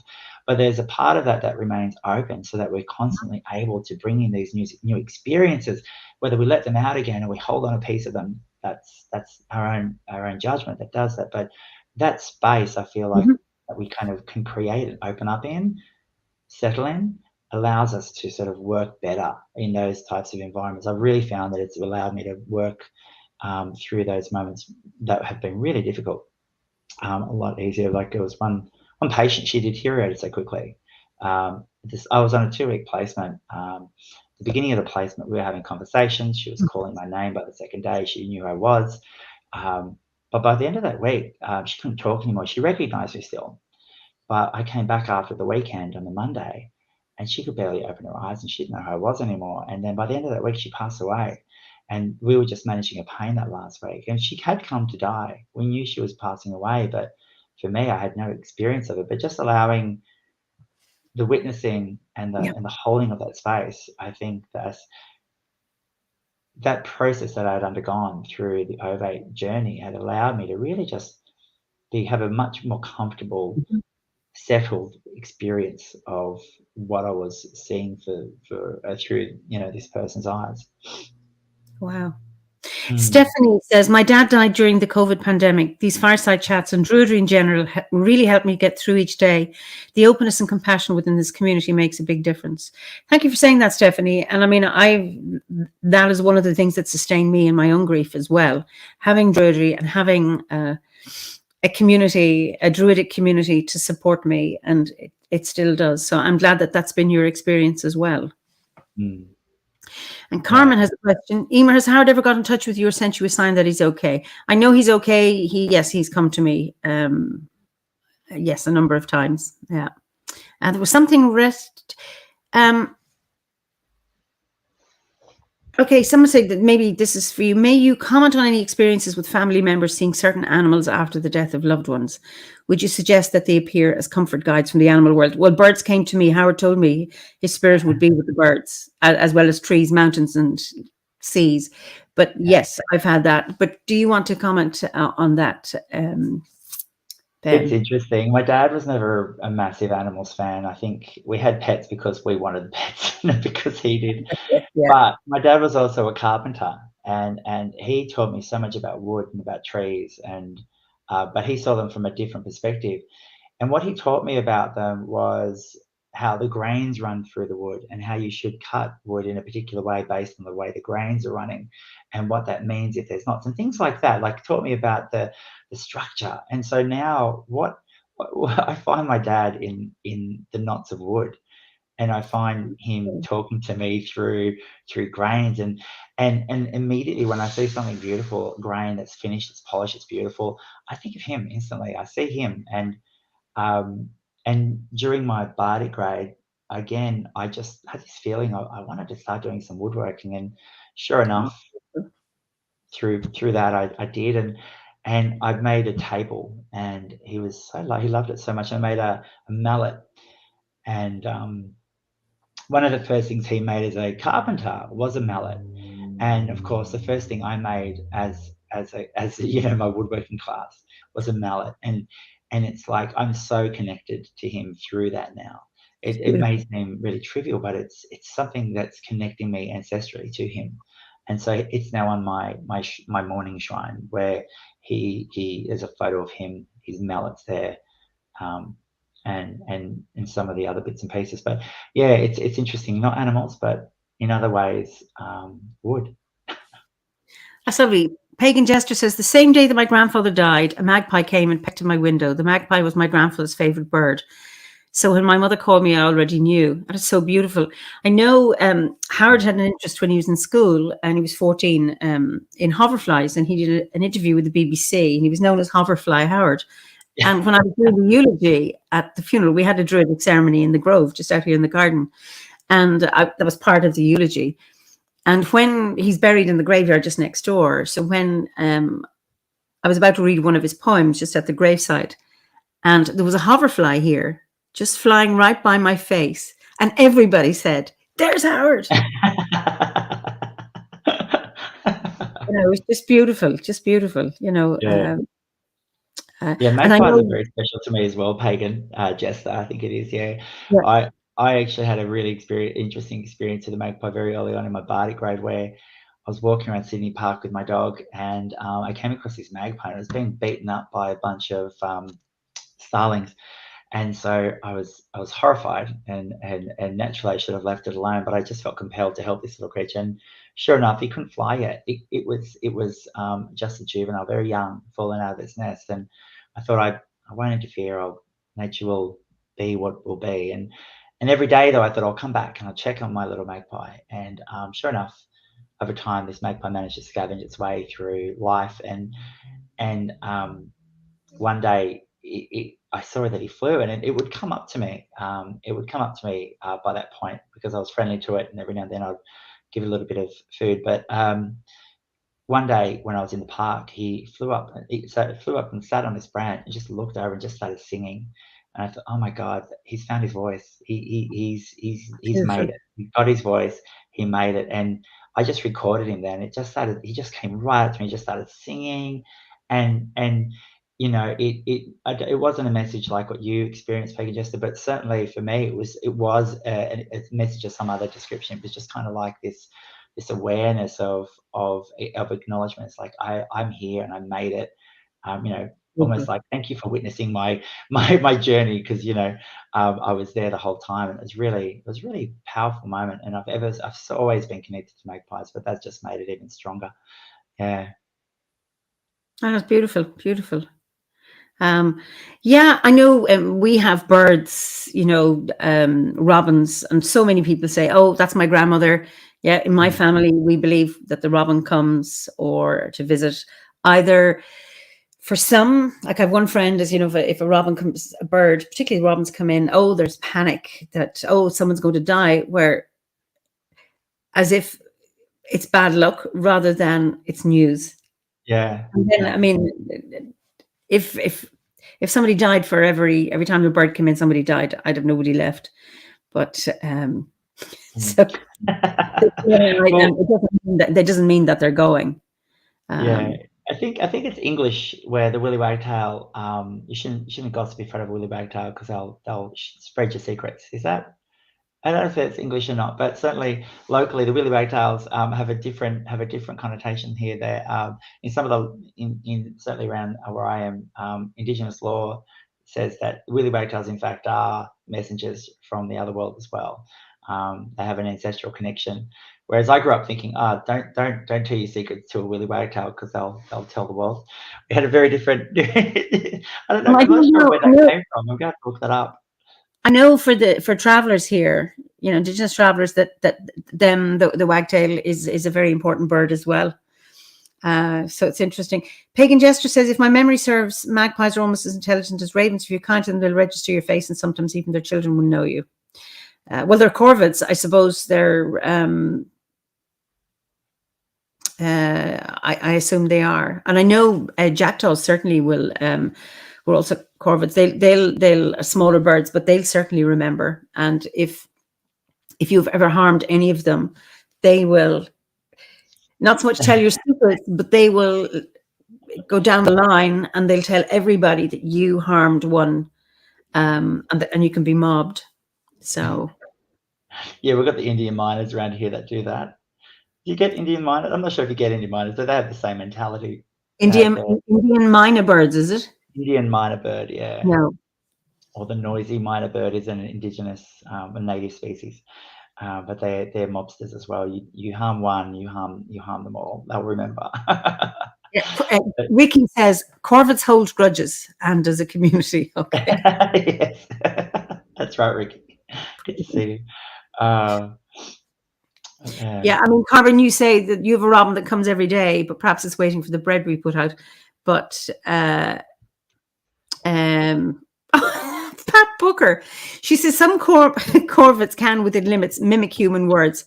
I have a magpie that mimics my smoker's cough.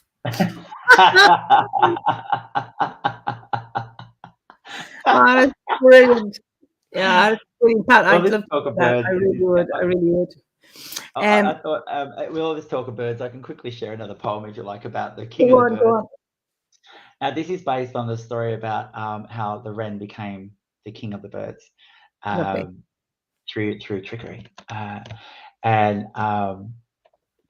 so it's called the King of the Birds. In Congress met the feathered folk to set upon their sovereign yoke that fowl to rise above the rest and nestle firmly to Olwen's breast. The eagle golden did renewal bring of noble brow and mighty wing, henceforth to strike a herald's hark to declare himself hero and make his mark. But raven-born she doth protest across 9 waves from Arwen's nest, for vision fair and just she knew as queen initiate the Kerry's brew.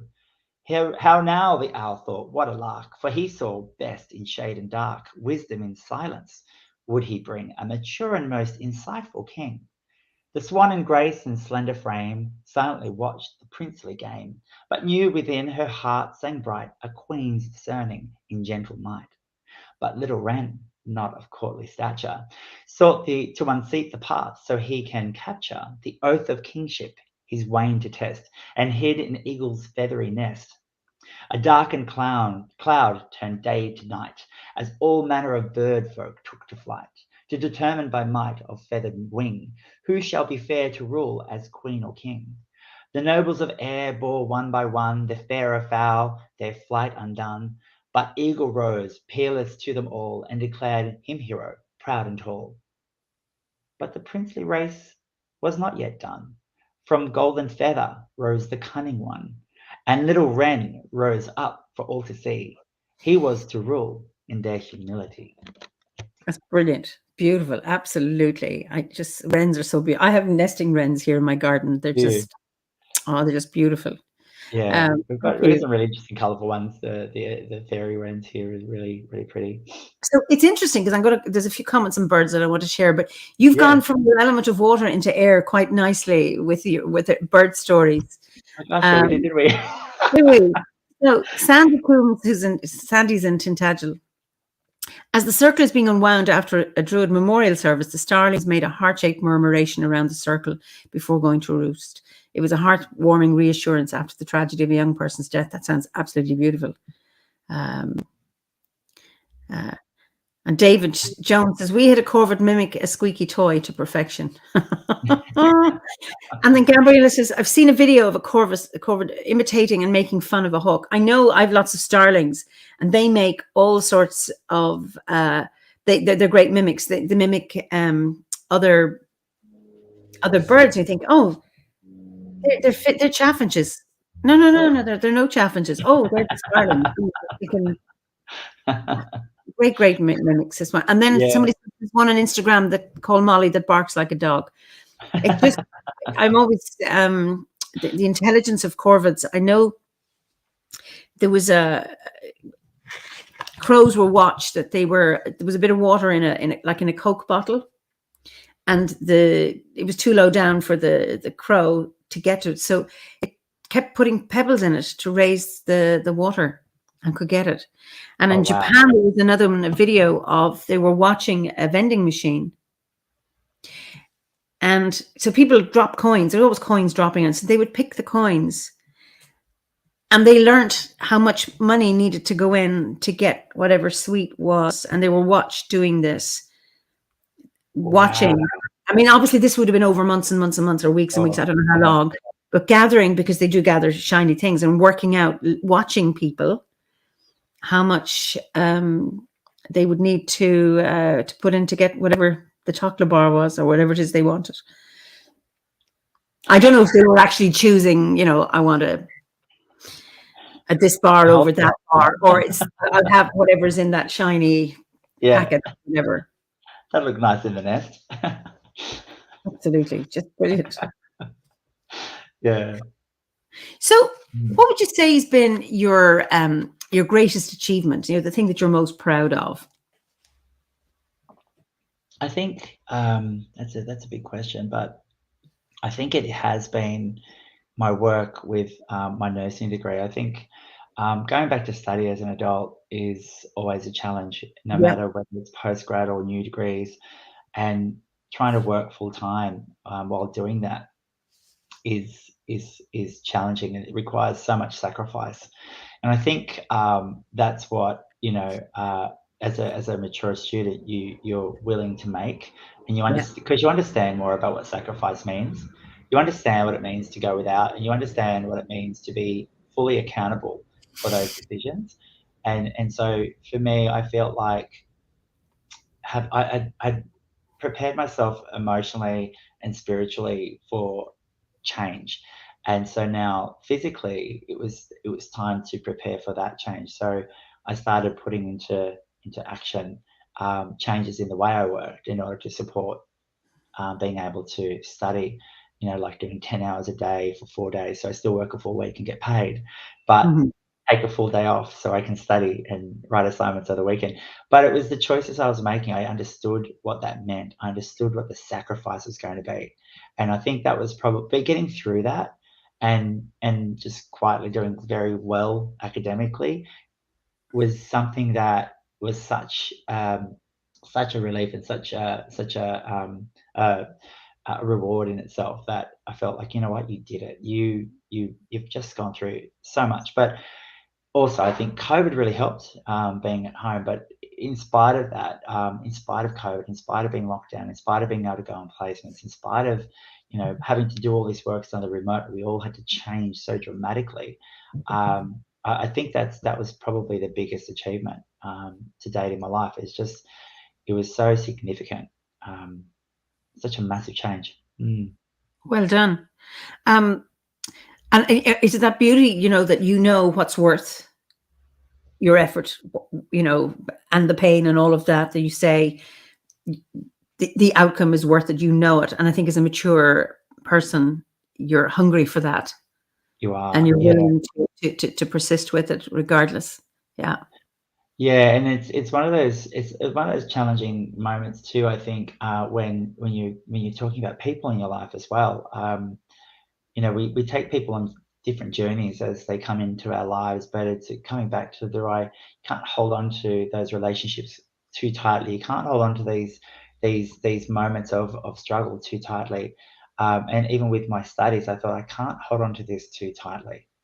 I've got to allow failure in. Yeah. Otherwise, I'm not going to cope. And that was a hard lesson. But again, I was prepared for it emotionally, physically, emotionally and mentally. I was ready for that failure. I was ready to let it in. It didn't come, but I Yeah. was prepared for it. You know what I mean? It was just one of those things. I thought, there's a lot of work that's gone into getting myself ready for that. Yeah. But I'd reached that, and that's another reason why it's such an achievement, because I could have fallen by the wayside so many times. It was so easy to let go. It would have been so easy to let go, but I just knew that this is the path I was on, and Druidry was supporting me throughout the whole journey as well. So it was like I had this support structure there. I had my friends, I had my spiritual practice, and all of those things combined, and my partners. I was with someone for the majority of my degree who was just incredibly supportive and amazing, and those people really help you. They really hold you up and bring you along that journey. It's really important to have those around too. But I'm really struck with your ability to welcome failure if it came, and in a sense that set you free. It really And then did. it didn't come because it was not an issue. It's Yeah. almost like you don't fear it. And I mean, any failure can be a really huge learning experience, but that it no longer has a hold on you. If you come, you come. Yeah. And then And that's the interesting thing about failure. It's a lesson, isn't it? I yeah. find that failure is a lesson, even professionally. I work as a program manager now, but when you're managing programs or projects that may not succeed, it isn't because you didn't do your job well. It's in spite of you doing your job well that it fails, and accepting that as being an intrinsic component of the decisions that led you there. It isn't to say that you are directly responsible, but sitting with that failure as an opportunity for learning and taking that on. It's a bit like setting, the way I was approaching study too.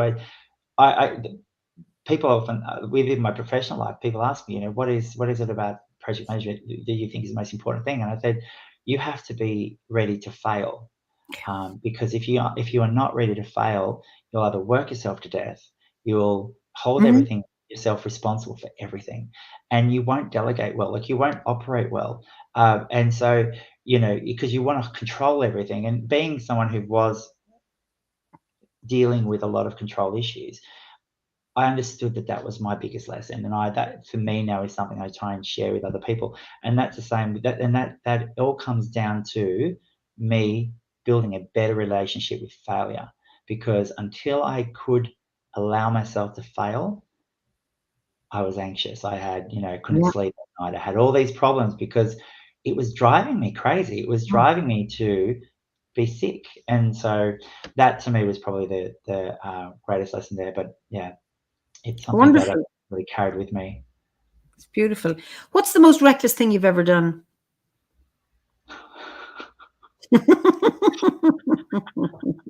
Jeez, what the most reckless thing I've ever done. That you're happy to share.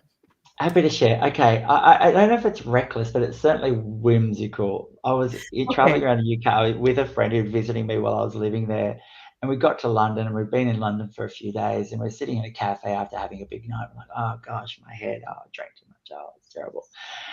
And I said to my friend, "How are you enjoying London?" And he's like, "Oh, I think I've seen everything I'm ready to see. Maybe we should go somewhere else." I'm like, jump on a plane and go to New York?" Neither of us could afford it, but I'm like, "Do you want to go to New York? We'll just Brilliant. get there and work it out." Neither of us had been there before. It was the early 2000s. We thought, yeah, plane tickets from the UK for us Australians were next to nothing. So we thought, oh, this is really cheap. Let's go to New York. And when we got there, it was like, wow, it's so expensive. Everything was, overwhelming. And we were staying in these horrendous hostels. It was just the most amazing trip, though. But it was so reckless, so dangerous, so poorly thought out. It was probably it was probably the most reckless thing I think I can share. All right. Okay. Say no more. Say no more. Just to get back to funerals and magpies. Mm. Pagan Jester says magpies and the most of the Corvid families hold funerals. He said there's a video called Magpie Death Ritual. Now that is really interesting. Wow, I'm gonna have to look that up. Yeah, That sounds really something we can learn interesting. from them. It's absolutely fascinating. Yeah, I could sort of develop the practice in my walking that I sing to them. I don't sort of sing, but I try and mimic their natural Mm-hmm. voice. To try and in my mind, what I'm telling myself is I'm letting them know that I'm a friend, and probably they're hearing, here's some strange human sort of singing crazily. But I try and communicate with them because I want to let them know. I like everybody's been pointing out, they've got great memories. They recall who you are, and I really wanted to sort of develop that relationship with them in my area, both for self preservation, but also just because I'm absolutely in love with them. Yeah. That's brilliant. And then just Ricky has a thing about failure. Alongside being prepared to fail is letting folk know that if you give advice, it doesn't mean you know more than them, but probably that you've made more mistakes to learn from. That's so true. So true. Although It's I've given advice based on my own experience, and I learned never give advice based on my own experience. I hope you follow that. I'm now giving you advice on that experience. Is never give advice based on your own experience. That's really interesting. Yeah. Yeah. So before we finish, any concerns you have about the modern world? Yeah, we didn't really talk a lot about that, did we? Because I think radical acts of joy are something that I think keep me sane in this modern world, because otherwise it can be really overwhelming just how destructive the time we are in at the moment is to the natural world around us. And I think, just very quickly, with something that I attended ages ago, was the Council of All Worlds, which is essentially something that was developed decades ago, but it's essentially a grieving ceremony, ritual that you have for the world, and you adopt the personas of the natural world and talk from that perspective. So you're Right. invited to go into that lived experience of what it means to be something and talk about it. And at that time, I was still, in my death phase, so I was very much engrossed by the strangler figs and their relationship with their world around them, because they use their environment to grow, but also they give so much back to the environment So in what were you ways. talking about? What The you said a word, strangler fig, and the strangler? it's a fig. It's a type of fig tree. And Okay. what will happen is, a seed will drop inside a tree or something, or inside, some bracken or leaf litter, and from it, even from within, in the tree's canopy, this tree will start growing, and it will send its roots down its trunk, and then it will start taking over the trunk of that tree, and it will start growing up as well to get more light, and it will slowly kill the tree.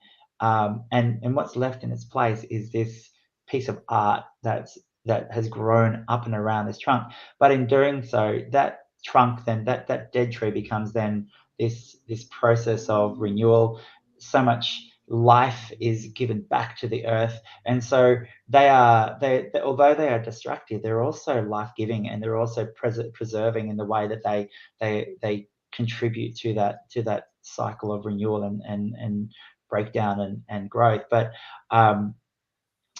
in terms of how I sort of see that now, it's like, can I have that same kind of relationship with the way I see the destruction of the world around me? Have I got the capacity to allow this to happen around me and not be completely overwhelmed by it?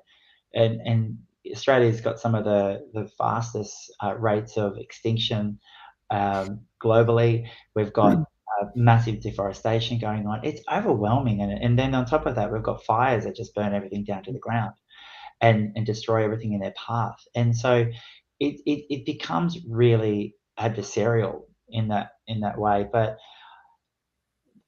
the idea of radical joy is about finding the magic and the joy in those moments that you are in.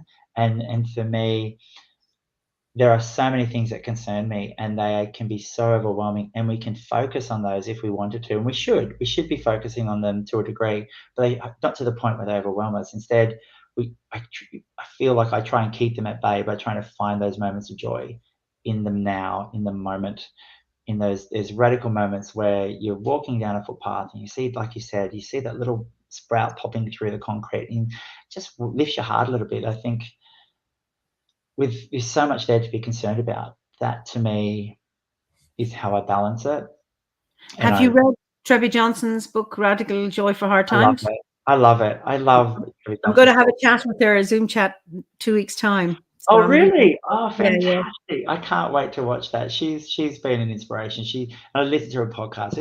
It's really inspiring to find that balance in a world that just seems to have already. It's hard not to feel like we're already past that tipping point. It's hard not to feel like we're at a point of acceptance. I'm at a point of acceptance that we have gone beyond that point of recovery, but instead learning to nurture the life around me. It's a bit like what I was saying with the park across the road. It used to be Yes. house, but now it's a park. Can I resolve that conflict of loss with renewal? That to me is that tension that I'm still kind of struggling with a bit. But that's where I am with that. I can't say I'm focusing on the things that trouble me in this world as much as I'm trying to focus on the things that help me deal with the trouble in this world. Well, I think we have the resources as Druids to do that. I think that's what we need to be, otherwise we'll go into overwhelm, and then we get into powerlessness and overwhelm. Then things get worse. But when we can hold on to, I'm just fascinated with that strangler fig. Look it up. Fascinated with that. How paradoxically the whole interaction supports so much wildlife and renewal. Yeah, I mean, this it's the mysteries of life. Yeah, and they're incredible creatures. I love figs in general. I love how they can send down those aerial roots from their branches. And I'm surrounded by figs here. Figs have this wonderful interdimensionality that for me in midwinter they hold that magic of connecting earth and sky and sort of stretch between the worlds in my grove, in my inner grove. But they're so diverse, and strangler figs, they're not native to Australia. They're found around the world, but we've certainly got our share, and they're magical, really magical. And they produce fruit. They do, yeah. They produce a fruit as well. I don't know if you could probably. I'm pretty sure you can't eat most of the figs that we grow, but there are a few you can eat. Ah, okay. Well, before we finish, just Ferdiad, a last bulletin on the crows. They do have funerals, but some researchers think they're more like inquests to discover a cause of death and see if there are threats to their community. Now, and he's put a YouTube connection in there. That's brilliant. Go back and look at that. Yeah, thank you, Ferdiad. So, listen, we're coming to the end of our. I think you've already answered this. Your favorite season and your favorite ceremony on the Wheel of the Year. That's usually my last question. Yeah, look, it definitely has to be Samhain. Yeah, most people say that. Definitely my favorite. I'm sure it's a very popular one for most people, but yeah, it's definitely my favorite. And my favorite season is winter. Because paradoxically, unlike the Northern Hemisphere where you internalize, and that is the process I might go through as part of that, we come out in the South. It's not as hot. It's usually drier at the beginning of winter. So we actually come out, and like nature too, nature comes to life in Australia as well. Loads of flowering plants and natives that flower in winter as well. Yeah, so seasons definitely winter, and festival would have to definitely be Samhain. Oh, brilliant, brilliant. Listen, it's been such a joy talking to you. And Yeah, you too. It's been ages. It's been great. absolutely. So I'll let you say goodbye and to our guests, or to our viewers, should I say. Yeah, thank you all for listening to my ramblings. I really appreciate being here and sharing this my journey with you all. It's been great, and I'm looking forward to hearing all of yours one day too. I can't let this one go. Pagan gesture. Did you know that when you eat a fig, there's a high probability you will also eat a wasp? Something with wasp pollinating figs, and sometimes gets stuck, dies, and gets absorbed by the fruit. Well, it's extra protein. Yeah. And somebody's talking about Moreton Bay, Moreton figs. The Moreton Bay fig. Yeah, the Moreton Bay figs. Oh, Yeah. okay. Mm-hmm. So I will let you go. You hang in, because we can look at the comments after this, and then I'll send you backstage so you can say goodbye, and then I'll just say goodbye here, and then I'll come back to you. Brilliant. Thank you. See you later. So thank you all for again your wonderful comments, and joining us as always, making these chats. You add another dimension to them when we're in conversation. So it's just lovely to have you here. So I shall see you next week for another Fireside Chat. In the meantime, have a good morning, good afternoon, good evening, or again, if you're watching a recording of this. So until next week, slán go fóill.